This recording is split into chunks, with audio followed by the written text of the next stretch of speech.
دخترم داری درآمدش از کجا؟ نه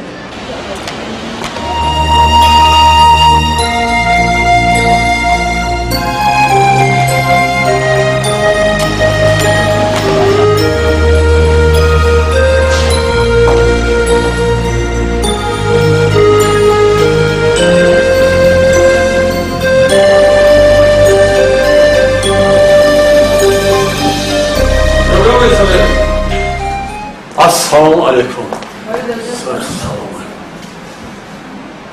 تنادی که سخته نشکره گیره شده. مسافر وای گپاشو برواق گفتگی تشما بیاد شما اینجا بیاد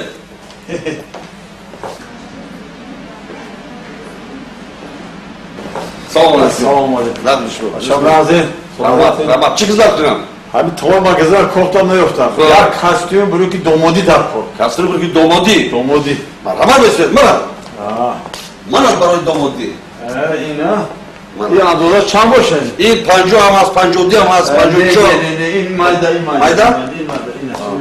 ما آزاد بدونم همین مگزار اینا همین رقم ها 50 52 توش 58 این هم نمیشه با کی گفتنی شما؟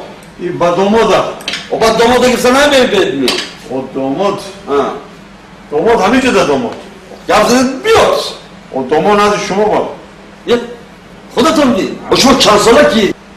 یک مو فرس 77 هم میدارم 77؟ نه دوماد شده دیدیم که نه پول جا کردم پول جا 33 رفت انا کنم شرایط ارزانی شد که در بعض رسم رسوم برخم خورد اگر که من زن میگیرم او در 77 رفتید بسید باید دختر یا شما میگیرد اون من باید دختر بگیرد نبگیرد من در هیچ فرق ندارد من عموما زنگیر نیستم زنگیری تو نبخوام لیکن من پدرم مجبور دارم پدرتون؟ ها پدرتون چند ساله؟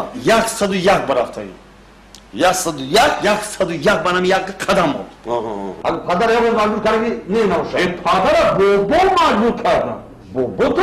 بابا تو نماز می؟ بابا هست وای چند ساله؟